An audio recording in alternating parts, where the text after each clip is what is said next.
Good evening, everyone, ladies and gentlemen. My name is Alan Smason, and welcome back to NOLA Theatre Talk. It's been a little bit of a hiatus that we've had. A lot of things going on.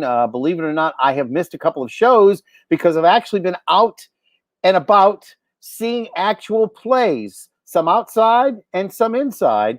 And I'm very pleased to see that theaters are once again reopening their doors.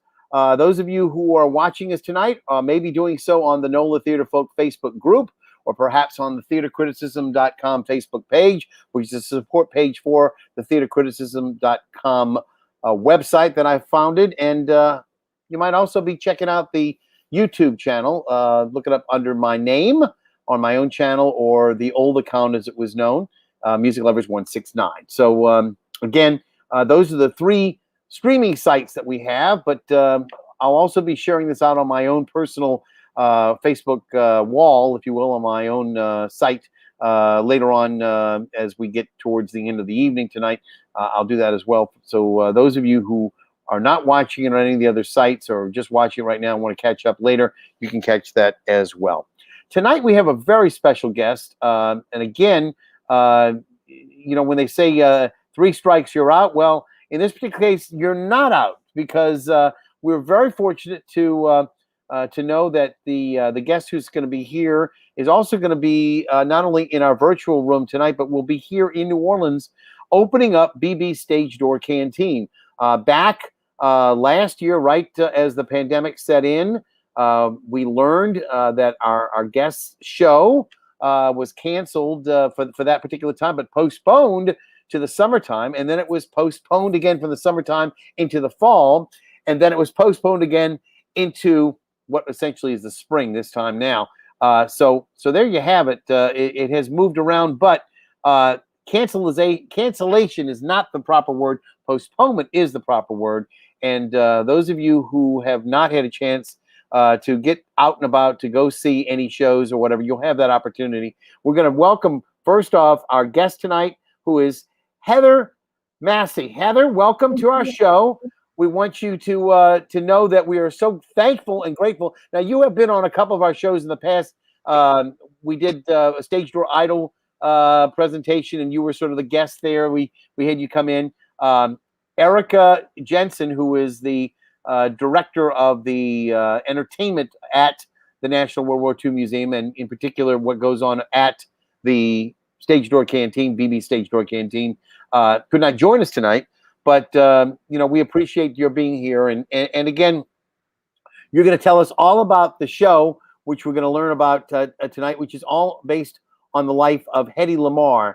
And again, it's called Hedy, the Life and Inventions. Is that correct? The Life and Inventions of Hedy Lamarr. That's correct. Hedy exclamation mark too. And yes. You're Heather exclamation mark. I'm Heather. You know, I've gotten a couple times where people say the life and times of Hedy Lamarr. Inventions is like the most important word. Well, that's true, and we're going to find out why inventions apply here. You know, and you were going to talk a little bit about why it is that the name of Hedy Lamarr is not only in film lore and in as it were different places where we honor film screen heroes and heroines, but she's also in the Inventors Hall of Fame of all places. She's in a lot of places. Well, yeah. She's in everybody's. She's in whatever anybody is watching this on right now, as well. So again, you were booked, and again, I guess Erica, I'd like to kind of back up a little bit before we start to talk about the show. Tell me a little bit about how you became a performing artist. I know you said you had done some kids shows in the past, but you're originally from the New York area? No, I'm originally from Virginia, which is where I'm sitting right now. That's where you are now. So you went from Virginia to New York. Is that correct? Yeah, so Virginia, and then I worked a lot regionally in theaters, and then moved to New York City, which is where I'm based. It's just that there's still not so much going on there for me right now. So I can take more time and space here in Virginia, which is also makes it easier. I can drive from here to New Orleans for the shows. the last 2 weekends of the month. So I'm very excited about that. Yeah, no, I mean, I did not start in theater, actually. I started in science from the time So you essentially were attracted to Hedy for her scientific rather than her glamorous side. Exactly. I was looking for a woman in science to feature, because that goes all the way back to my childhood. When I was in 3rd grade, about 8 years old, is when you learn about inventors. So we were learning about Thomas Edison, and the space shuttle program was going on. And so it was that age where I decided I wanted to be an astronaut or an inventor or to work with animals.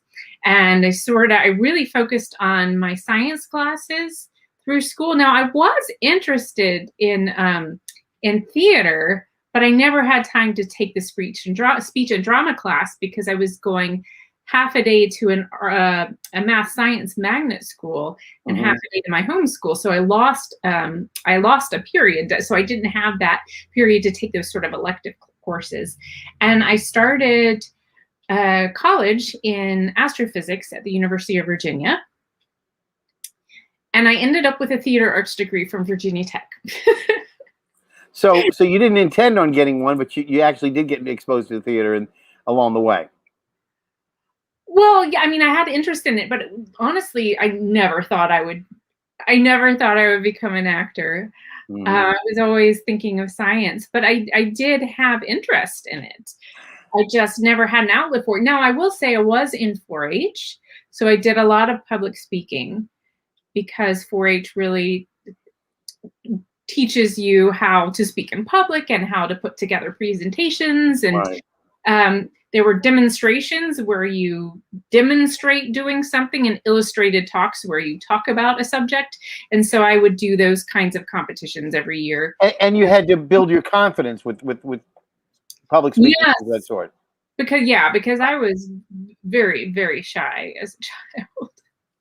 So let me ask you a question before you get into how you were drawn to Hedy Lamarr. Did you know of Hedy Lamarr as an actress first or as a scientist first? Well, I knew her name from being an actress, of course.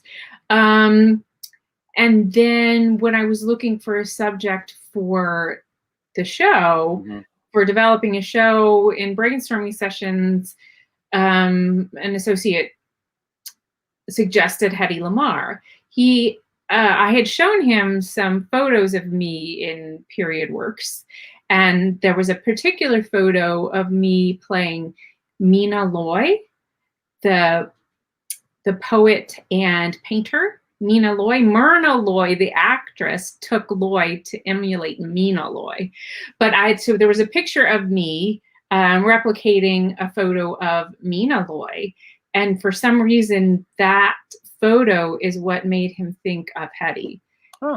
And once I learned of what it was that she did, and also she was a very colorful figure, and that she was a Hollywood actor, I thought she was a perfect subject to develop a show for. I was developing it for festivals, and I figured that and it's proven to be true, that her story is so interesting universally, but also for a very broad range of interest groups. And that's, could you elaborate a little bit about, could you explain what you mean by that? The interest groups? Yeah, in terms of what interest groups? Okay, well, some of it will become more clear once we talk about her story. Yeah. But I'd say, oh my goodness, of course, theaters, arts festivals, science festivals, these are the venues. Science festivals, universities, schools, museums, libraries, technology conferences, Jewish communities, right. And also STEM and STEAM events for science, and all kinds of places. So in terms of interest groups, of course, the Jewish community, because she was of Jewish heritage, and from Vienna originally. And let's see, anyone interested in World War II history or technology or wireless technology, anyone interested in invention, women inventors, anyone interested in language arts, any of the sciences, engineering, physics, oh my goodness, it does go on and on. But basically, when you boil it down, it's anyone who uses wireless technology. Yeah, and we're going to talk a little bit about that, because she was somebody who actually was a real bona fide scientist, and actually did a little bit of work that advanced when she did it during World War II. We'll talk a little bit about why and how we honor her memory these days. In terms of not what she did on the screen, but what she did off screen. Right. Let me again start up. You went to school for your degrees where again? I started at the University of Virginia in astrophysics, and I finished at the Virginia Tech School of the Arts in Theater Arts. Okay, so I'm trying to remember. Virginia Tech was where I think Hoda Kotb went to Virginia Tech. Exactly. Yeah. Yeah, and I think Virginia was where Katie Couric went, if I'm not mistaken, too. I think so. So you've got a couple of good alumni that you're there. And when did you actually go to New York? When was that? Oh gosh, sometime it was in 2004. Okay. All right. So, and did you work as an actor in New York at that point, or were you trying to? Oh yeah, I worked a lot in New York as an actor. I've worked a lot. Had you used any of your astrophysicist credentials in any way? That was the thing. I always thought I'd land in some project where science was involved. And I also always wanted to do an international tour, and neither of those things happened naturally. So I decided I wanted to create something and take the science out of the box I had put it in. I sort of put it away when I became an actor, and I really realized that I needed to honor that part of myself. And in doing so, I've been able to create something that's meaningful, not just to myself, but it's meaningful and useful and powerful to the audiences that I bring the show to around the world. Well, Heather Massie is our guest tonight, everybody. And I want to remind you that if you want to leave a comment on Facebook, the best way to do that is to use StreamYard.com/Facebook. That will allow you to post your comments or your questions that we'll see pop up on the chats. If you want to do that, please do so, and that will allow us to see your real name. If not, it'll say something like Facebook user, which doesn't help us too much. Again, Heather is going to be the star of the show that opens on May the 21st at BB Stage Door Canteen. That's a Friday night. They're going to be Friday night, Saturday night performances. And I'm assuming they're at 8 o'clock, or they... what is 7 o'clock? Is it 7? Okay. Yeah, let me just make sure I'm... And because of the pandemic, because of the restrictions, there's going to be no food served. So people are going to have to eat ahead of time. There's no options for food. Right. Although I understand the bar will be open so that you will be able to have... I believe so. Before the show, they're planning for that to be open. They are encouraging people to eat across the street at the Higgins Hotel. You can make reservations there for dinner at Rosie's on the Roof. And the shows are... Yes, again, starting on May 21st through May 30th, and it's Friday and Saturday evenings at 7. And then on Sundays at 2. Okay. Yeah, and the show is about 90 minutes, and then we get to I get to talk with the audience, have a little bit of a Q&A to see if anyone has questions, and I really love that part of the show. Well, that's wonderful. And again, is it 90 minutes without intermission, straight Correct. through? Correct, which is usually how I present the show.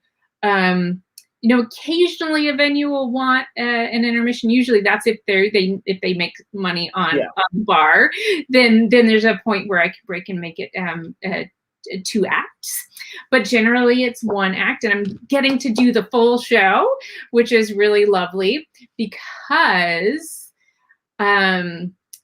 when it's shortened, there's a very important scene that gets cut that's so important for this particular venue, because it's a BB stage door canteen at the National World War II Museum, and Hedy worked at the Hollywood Canteen. It was her friend Betty Davis that got her involved there. Yeah. Well, and of course, it's great to also connect her, her work in science to what she was trying to do, why she got involved, with the research, et cetera, and which we'll deal with as far as it goes. But it was essentially as a way to deal with the threat from Nazi U-boats, correct? Specifically the torpedoes launched from them. So she knew that torpedoes were notoriously inaccurate. However, on a couple occasions that broke her heart, they were accurate, the German torpedoes. So some children who were being shipped to safety had been killed when their ships were struck by torpedoes. Yeah. And so she wanted the United States and the Allied forces, of course, together to have the most powerful weapon. And she knew that if you could have a foolproof torpedo, that you'd have the strongest weapon and have the best chance of winning the war. So she created a communication system for torpedoes to make them unjammable or foolproof. Yeah. So she had knowledge of munitions because her first of 6 husbands was Friedrich Mandl, and he was an arms dealer. He sold weapons to all the world leaders, including Nazis and Mussolini. And so she was a very smart woman. And from a young age, her father really fostered that. He was a banker, but he would take her on walks and he would teach her how a streetcar works or how a printing press works. And so she could think logically about how machinery worked. So when she was just there to be a trophy wife and be decorating the place for this gentleman, she understood everything that they were talking about. I think she really understood it better than a lot of people. And originally, where was she from? Her from Vienna. From Vienna. So she was Austrian. Austrian, yeah. And so was Hitler, correct? Was Hitler Austrian? He was born in Austria. Well, I guess I haven't been studying Hitler as much. Yeah. No, I understand that. But the point being that she was married to this arms dealer, and actually, as I understand it, I think you told me the story that he actually visited her. Hitler actually visited the residence of her husband, and that he found out or whatever that she was Jewish, and sort of rebuffed her in a way. I don't know if he found out on a visit. And there, as with anyone famous, there are very wide range of different versions of every story. So some versions she met Hitler, some versions she didn't. So although her best friend Arlene did tell me that she said she had met Hitler. In terms of I don't know when he found out that she was Jewish, but it was because she was Jewish that he worked to ban her film Ecstasy. And it wasn't because it was the most risque,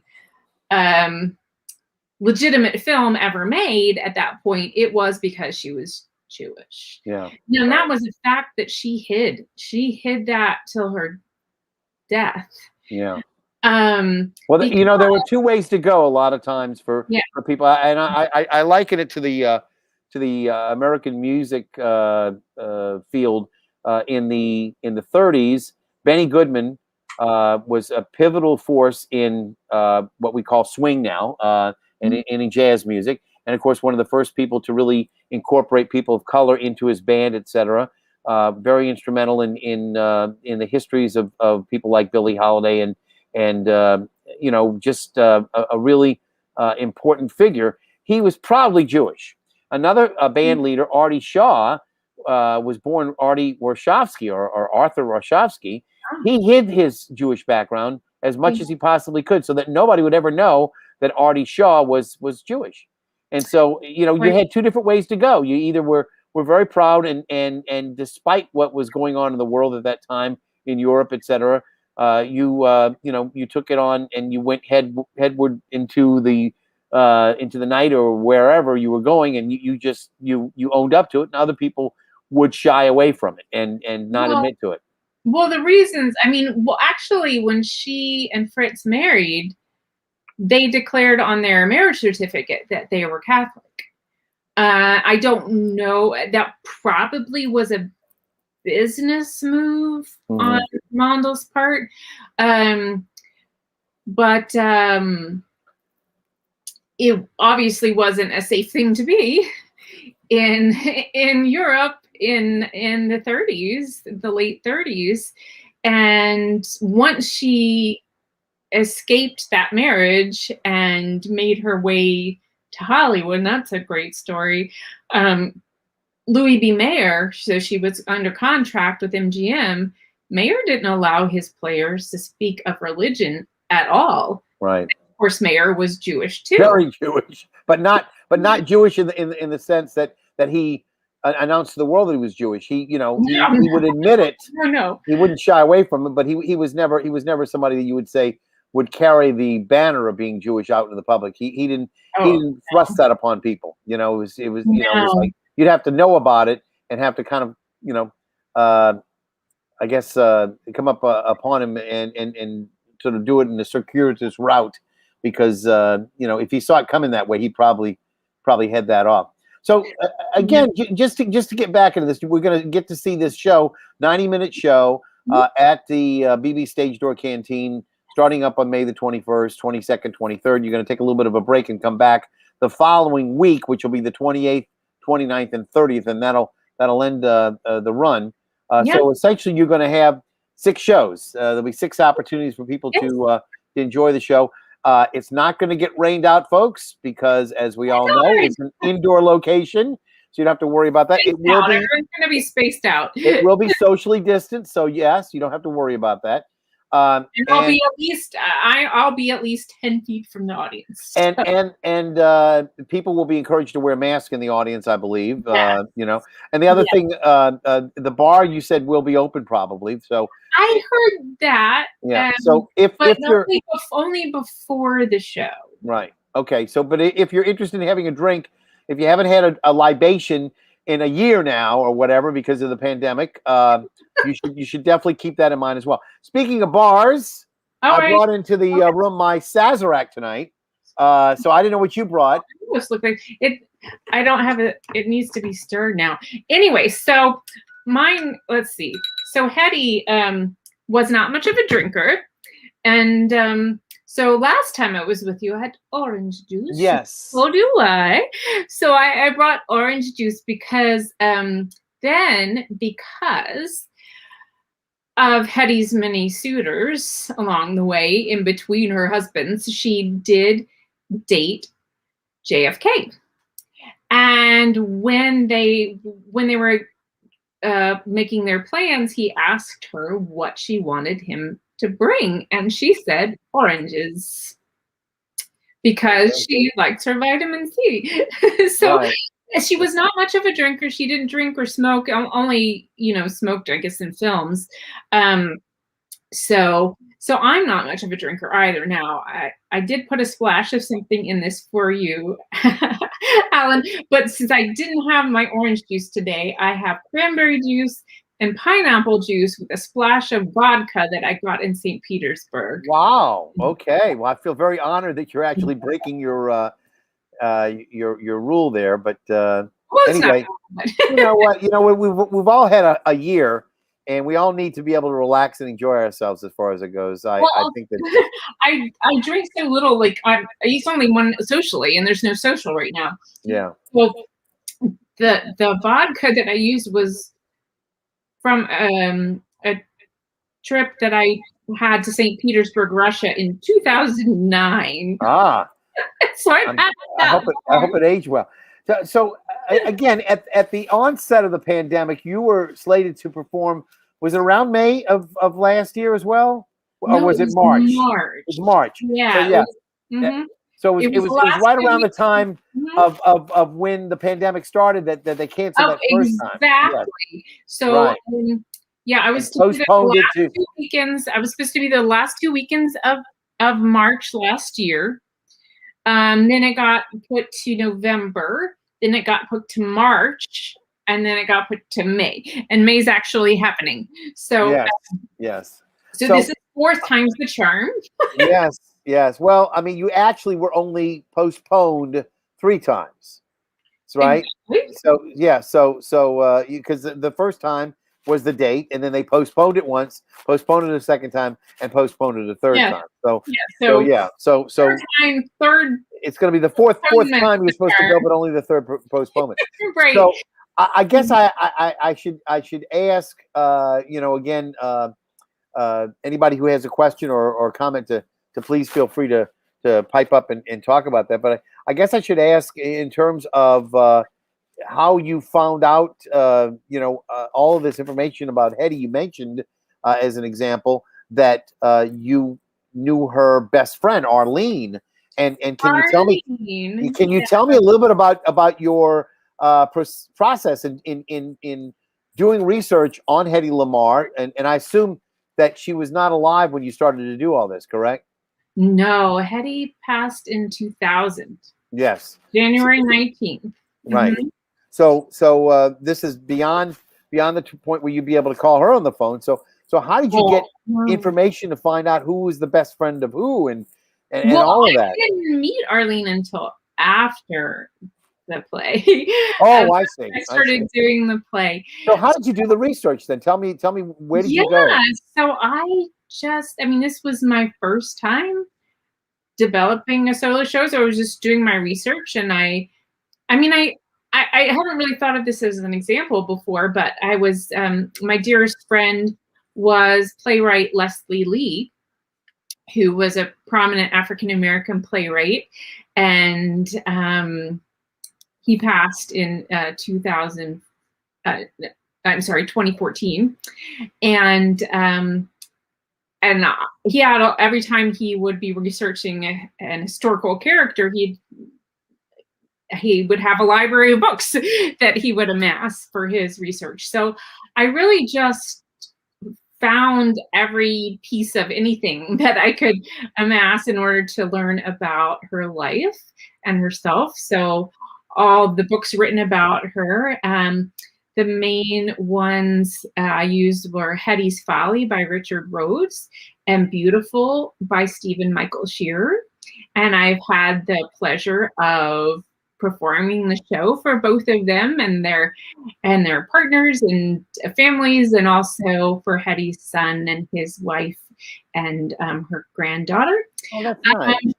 So that was after. So you're asking about research. Yeah. So I used their books and other ones that have been written about her. Actually, there's been a lot more written about her since I wrote the play in 2016. And I also watched as many films of hers as I could find. There's still a few I haven't gotten to view yet because I haven't found them, but as many as I could, so I could study her speech and her movements and her and especially any footage where she wasn't playing a character, where she was herself. Those things were fun. There are actually 2 game shows online. There are clips on YouTube. I forget What's My Line, and there was another famous one she was on. Tell the Truth? To Tell the Truth, I think, yeah. And also there was an interview on the Merv Griffin show. So I actually pulled from that. So those things were really nice when she was being herself.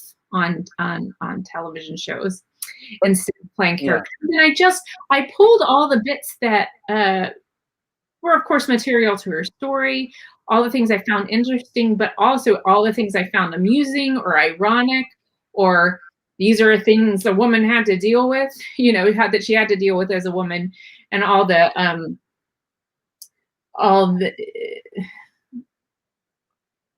things she had to deal with from society for being a beautiful woman of her time. And considered the most beautiful woman of her time at one point. Oh, yeah, she was. Yeah, I know. Ecstasy, was a very early film that was like 1933, right? It was somewhere around there. Yeah. Yeah, I mean, around, like I said, it was early on in the talkies era, and of course she lasted, in terms of her longevity. I know that she was still performing well into the 50s. Most television. I know that she was still performing. I remember that she was on a Bob Hope, I think My Favorite Spy, that she did early 50s, and that she was on a number of other. I mean, I guess everybody must remember. Some of the major films. Samson and Delilah. Samson and Delilah is probably the most famous. Yeah. I would imagine. A lot of work with Jimmy Stewart. Yeah, and Algiers, the one she did with Charles Boyer, Take Me to the Casbah, right? Yes. And that was an early black and white film too, but a number of big movies.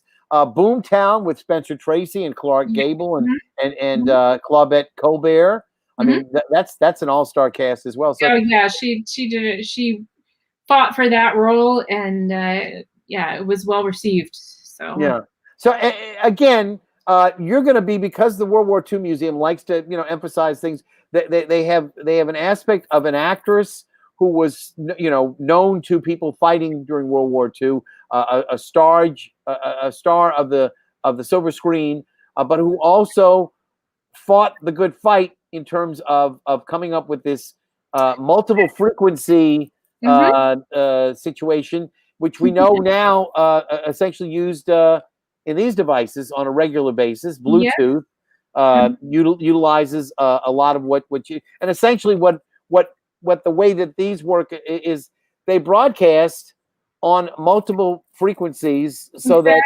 one frequency can't get jammed, or if something happens, the other frequency will get picked up. Right. I mean, right. Well, sometimes, not recently, but in the past, where sometimes you'd be on the phone and you'd hear someone else's conversation. Yes. That would happen. That doesn't happen anymore. They were called party lines originally. They were intended to happen. No, but I know when you have a cross wire. My first cell phones, sometimes. Yes, I know. I would get others, or calling cards. There's a calling card I tried to use one time. You don't remember calling cards? I do remember calling cards. I didn't use them, but yeah. I somehow got connected to half of somebody's conversation. I could hear everything they were saying. But anyway, so I digress. But yes, so this technology was for torpedo guidance. That's what she designed it for. And like I said, torpedoes were notoriously inaccurate. The guidance systems were varied. Sometimes there would be a wire that would extend from the launching ship to the torpedo to give guidance. And also radio frequencies were used, but when they were used, they were on a single frequency. Right. And oftentimes it's for Germans, one of the German systems only used 18 frequencies. So if you can find which frequency it's on, listen in and send out other guidance, you can misguide the torpedo. So to make it foolproof, she thought, why not change the frequency, the radio frequency, so fast that no one could intercept it? And you would have the same sequence of frequencies that the torpedo would follow, and that the ship or the aircraft would follow. And so if anyone intercepted it, they'd only get a small piece of the communication, and they also laced it with false messages as well, so that if anyone was listening in, they wouldn't know which things were real and which things were made up, and the torpedo would then be accurate. And so we use that technology. It's frequency hopping. She called it Frequenzsprungverfahren. That's the German. It's known also as spread spectrum technology, and it's used in cell phones, Wi-Fi, GPS. Bluetooth is the most pure form of her technology in modern use, but it's in barcode scanning. It's in, of course, cordless telephones. It's in the Milstar system of military satellites. It's everywhere. Yeah, and again, those of you who don't know, Bluetooth was named for, I believe, a Danish king, wasn't it? Some. I don't know. Yeah, I believe so. So, it's like when you say Bluetooth, it's not like a Bluetooth. That was the name of the king, like Blackbeard. Bluetooth was. Really? Yeah, interestingly enough, yeah. So Heather, you're going to be doing the show, and again, it's going to be the first time that the National World War II Museum will have a full-blown show. Now, they've had a couple of I think, like, maybe the orchestra. They have they're having like the Victory Six or something like that, whatever they call them. Pianists playing right. Live, but without the singing, because singing wasn't allowed. Right. And I think they've had some other small events. I think Elizabeth Pierce might have done something on Rum recently. They may have done some of the lectures. I'm not sure, but in terms of a full production, this is the first. This is it. The first one. This and that signals later. The thaw, as it were, in theater.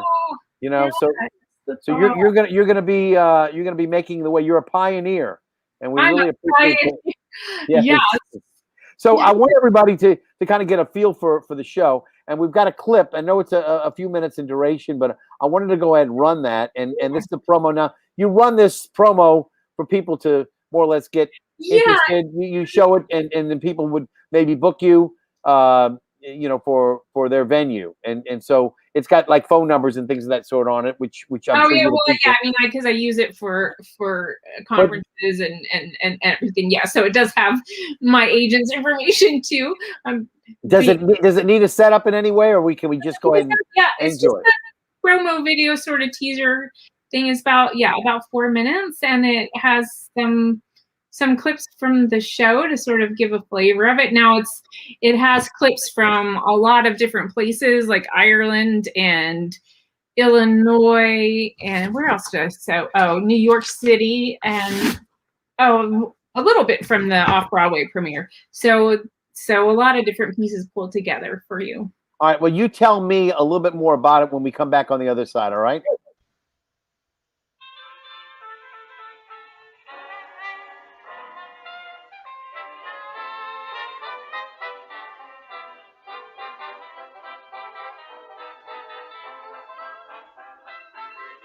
There might be a few things about women you've overlooked.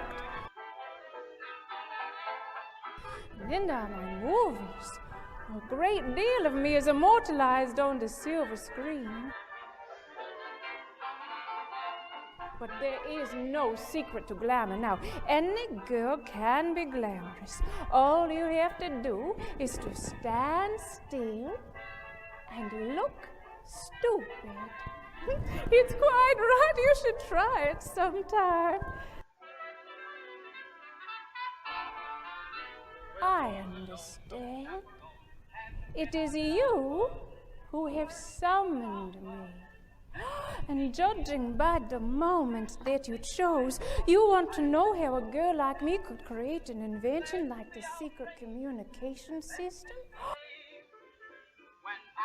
Yes, and we can create a system like this with a mechanism like the punch tools and put matching ones in both the sending and the receiving devices. we do just this. Using 88 frequencies in honor of the number of keys on the keyboard, we draft the secret communication system.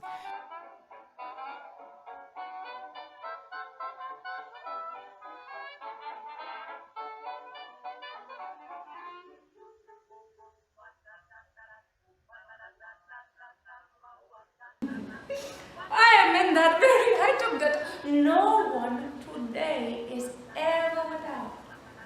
Your trusted cellular phone. Now, I'm also in Wi-Fi, your GPS, and many other things. Just so sweet can only meet your fate, dear. Would be the great event of 1928, dear.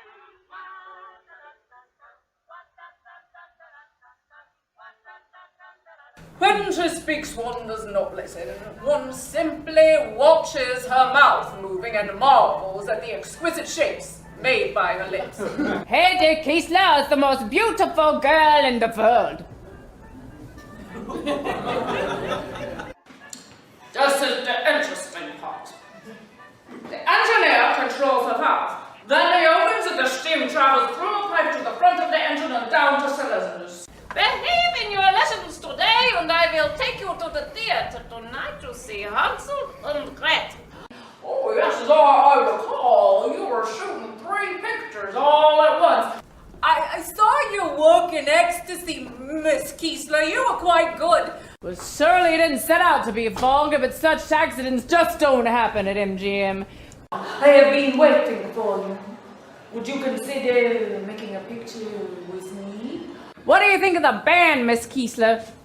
Do you intend on making any nude films in America? The great event of 1928, dear.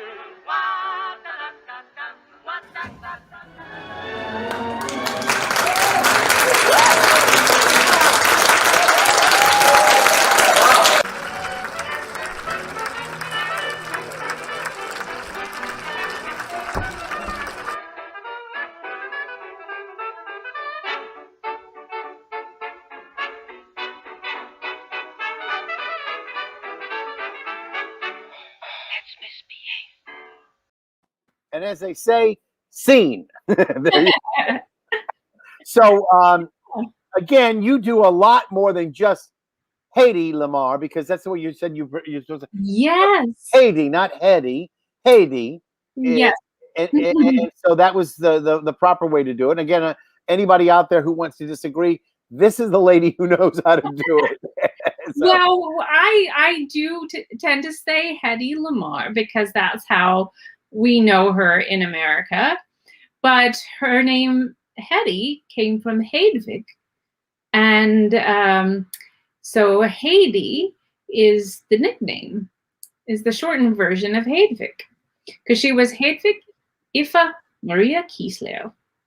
But Hedy Kiesler was way too Jewish sounding, so it must be changed. Yes. And so at some point, I think in her journey across the Atlantic Ocean on the Normandy with Louis B. Mayer, her name was changed, and it may have been suggested. One of the versions was that it was suggested by Mayer's wife, Lamarr, which was after Barbara Lamarr, who had recently passed away. And again, for those of you who are interested, you can get tickets. And I put up the tiny URL. That's information on that takes you to the World War II Museum site. That Yes. tiny URL, because it's a very long National World War II Museum. So this will take you can find it if you go to the National World War II Museum site and find BB Stage Door Canteen and the ticket link and all that. But I made the tiny URL because it'll just pop you right there. Or you can go to my website. It's right at the top of my website, heathermassie.com. Heather MASSIE.com. Mm-hmm. Yeah. All right. Well, I'm hopeful that we get that out as well. heathermassie.com. Yeah. And again, you're doing a lot of different characters, 35 characters, I think I read when Yeah, you it's 30 plus 35. Yeah. now, So one of those is Jimmy Stewart, one of those is Louis B. Mayer. I mean, you've got yeah. are there any figures in there that we might be surprised to learn are in your repertoire in this show? Surprised to learn. I don't know. I mean, who do you do that might be not necessarily thought of as being somebody who would be part of the story about Hedy Lamarr? Hedy Lamarr. Well, I'm George Sanders, but she did films with him. He was actually her co-star in The Strange Woman that she produced herself. Yeah, who else? I have three of her husbands. I have the Electronic Frontier a representative from the Electronic Frontier Foundation. I used to have Hitler and Mussolini with cameos, but when it was the questionable whether she had actually met him or not, I took them out. Why give them time? Well, that was the other question. Is, why would you want to put them in? Right. If you don't have to. Had one line, and it was sort of, she thought Mussolini was pompous, and Hitler, of course, was Hitler. But yeah. So who else? I mean, I have one of her teachers. I have her mother, her father. I have Max Reinhardt, the theatrical director. I have the director of Ecstasy, the film we've talked about, Gustav Makati. I have the buyers of the munitions at the dinner parties at her when she was married to Fritz. Her second husband, Gene Markey. Her third husband, John Loder, who is the father of two of her three children. Yeah. A lot of different people. Even her son Anthony shows up in the show. So you've got, as I say, a lot about the story about her life, about her work on screen and off, and again, this is all a vehicle for you and an opportunity for people to enjoy real theater for the first time in some time at the National World War II Museum at the BB Stage Door Canteen. Again, tickets available now online. I'm assuming that people will want to get their tickets quickly because of the fact that they're socially distanced, and also the fact that there are going to be fewer seats able to be sold due to restrictions. That if you think you might be able to get a ticket at the last minute, you might not be able to because they might have sold all the limited number of seats they're going to have. So let's try to emphasize that now's the time to go get your tickets. Yeah. Is there a possibility? I'm just asking. Is there a possibility that they might be able to add another show, or is that a fixed, locked in, no possibility kind of a thing? I think it's pretty locked in with the 6 performances, because to add anything that they'd have to publicize that. And the other point is that you want people to know that this could be a show that could come back later on, so that if they're able to come and support you now, it helps keep your, if you will, your face and your show in the public mind, and that possibly if you do well, if you sell out, the National World War II Museum will be probably very interested in having you back. I would love to come back, but there's always no guarantee of that. I would be delighted to come back. So I'd say don't bank on that. And so come now. And the more of you that come now, the more likely they might want me to come back. I got you. Well, look, I'm always happy to see somebody do something that's different. This is absolutely a different show. I saw all those little accolades that were too fast for me to be able to catch all of them or to read them. But I mean, this is an award-winning show. You've actually taken the show out on the road quite a while now. I mean, since 2016, you won how many awards? 17. That's impressive. 17. Yeah. So I've taken the show around the U.S. and 4 tours in Ireland. I've been to Northern Ireland, Italy, Sweden, Ukraine. I was about to go to I was about to get to that. That's exactly where you're leaving. And I've also taken it to South Africa and Zimbabwe. I think, yeah, I said Ukraine. You were headed on a world tour with this show, and when the pandemic hit, and you told me yourself. I know. I don't think it's revealing anything that is a secret, but it takes a long time to build up these contacts and to make those connections, and then to be able to build a trip. Well, I'm going to be here for these many weeks. Maybe I can get another trip over here, and then maybe I can go. So you had a trip that was planned to South Africa, I think to Sweden as well. I used to be in South Africa twice, Sweden, Finland, and Italy, and the U.S. And it was all canceled. Yeah, March and July. Yeah, and when it was it was canceled that quick. But how long did it take you to build that up to get that? Years. All that? Years. Yeah. I mean, I will say that. Like 3 to 4 years solid. I mean, doing this like all the time. The thing is, when you're producing, you're never done. Like right. you feel like you need to be working all the time because it takes so much. And really, it had just built to the point that I had enough well-paying contracts that my investment was getting paid back, right? And that I was going to be able to start building forward instead of just building back. So that was hard because I had all that work leading up to where it was just taking off to get cut off. But I luckily, at least early in the year, I had gone to Ukraine. And that's where I got one of my awards. I got the Best Performance Award for the ProAct Fest. It's an English theater festival in Kiev.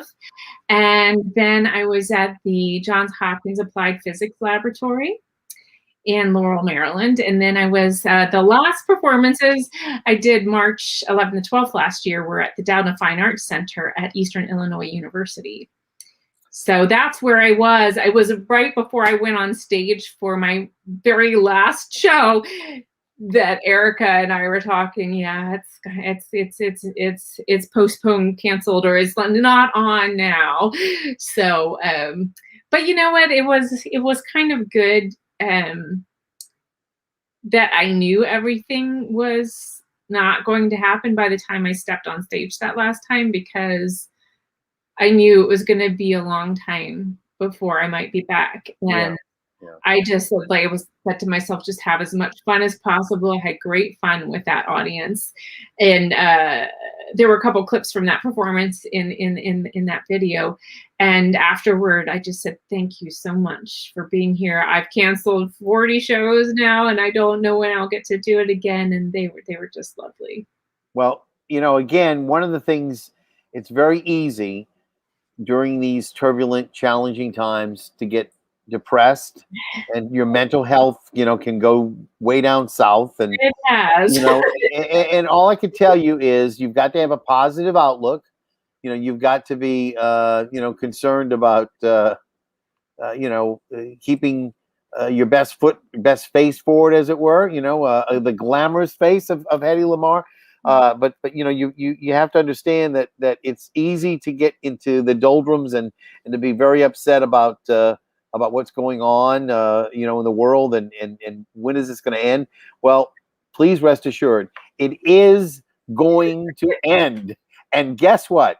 You're going to be able to be here on a stage, be able to be here in New Orleans to enjoy all that we have to offer. I love New Orleans. You know how excited I was and am to be not only to get to go to New Orleans, but to perform in New Orleans and at the National World War II Museum. It's such an honor, and everybody that I've talked to there, it's been so lovely. And of course, Erica, she gets to hear from me a lot because I'm so excited to be coming. And I'm glad that they're really excited about this show for their audiences, because it really is perfect. And it was somebody when I performed in Sarasota, Florida, who said, hey, you should do the National World War II Museum. It took me about 6 months to get up the courage to call.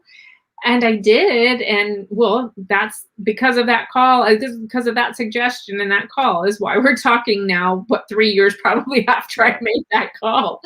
Yeah. I think it's a perfect fit for what you do. You know, they need to have these kinds of shows because as much as I love the Victory Bells, they're not allowed to have singing on right now because of the restrictions. And who knows if they'll be able to do Stage Door Idol this year. We hope that they will be able to, but that's going to be down the road and certainly after the next phase of whatever we're going through, you know, as far as the city's concerned, to try to get up to a point where, you know, singing is allowed, because right now it's not. You're not doing any singing in the show. You are a performance artist. Well, I wasn't sure if the singing thing was still off. I have 2 short lullabies. One that I asked Anthony, she called him Tony, what songs she would sing when he was young, and he told me. So there's one of those, and then there's another one. Yeah, I dug. I can't even find it when I try to go back and look, but I found on YouTube there was a recording of her singing a lullaby in German. And so I had to have a German expert tell me all the words and write them out so I would understand what I was saying. I did take German a long time ago, so I have a little bit of a context for that. So, but all told, that's probably 15 seconds of singing, you know, but if there's no singing allowed, then I won't sing. Right. Well, you know, 15 seconds is different than a whole, you know, a whole. Oh yeah, but we don't want to violate any rules. No, you know, and again, I don't know. The problem, you know, is that this is all new ground for people. They're not quite sure what they can and what they can't allow, et cetera. But, you know, hopefully this will be a wonderful experience for you. And again, I hope, you know, you express the fact that you don't normally eat seafood. So that part of New Orleans, you won't be able to avail yourself. But I guarantee you there are a number of restaurants. I'm not even pescatarian. I'm vegetarian. So I don't. You're going to have the opportunity to enjoy some of our wonderful cuisine, and perhaps, you know, maybe I can get you to have a Sazerac with me. All right. I know you've already got your eyes set on some beignets and some coffee. So in the morning. So hopefully. Why miss that? Yeah, of course. Let's take a walk out to the quarter and it'll be great though. I mean, it'd be wonderful to see you perform as Hedy. And also to you know, be able to see the museum open up again, and for the BB Stage Door Canteen, I'm excited to have somebody on the stage. And again, I hope that the singing will come along later. That, you know, we'll be able to see the Stage Door Idol competition, and we'll be able to see some other shows, because I know that they've been chomping at the bit to get started again.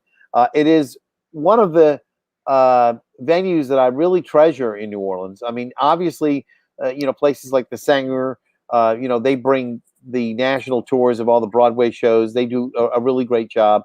And of course, all the individual community theaters that we have, Le Petit, and of course, Rivertown out in Kenner, and the Summer Lyric at Tulane, you know, during the summertime at Dixon Hall and the Tulane campus.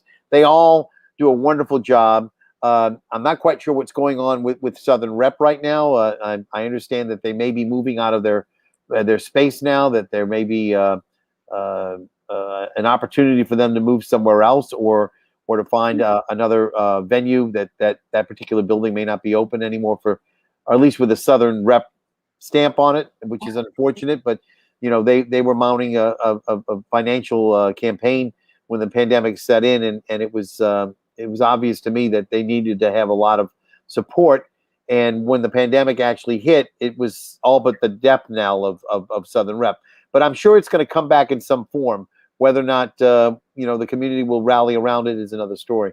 But they can definitely rally around the BB Stage Door Canteen and all the work that they do at the National World War II Museum. And again, Heather, it's been a delight to have you on again. I want everybody to know that this is going to be HeatherMassie.com is where they can go to check you out.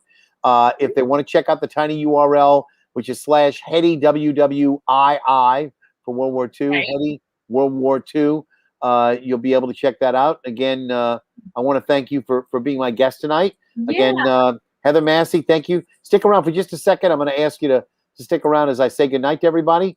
Again, my name is Alan Smason. Again, this is the NOLA Theatre Talk, and we broadcast to the NOLA Theatre Folk Facebook group, the theatrecriticism.com Facebook page, and my own YouTube channel. And again, thank you all for being with me tonight. And again, as always, I'll tell you once again, I'll see you at the theater.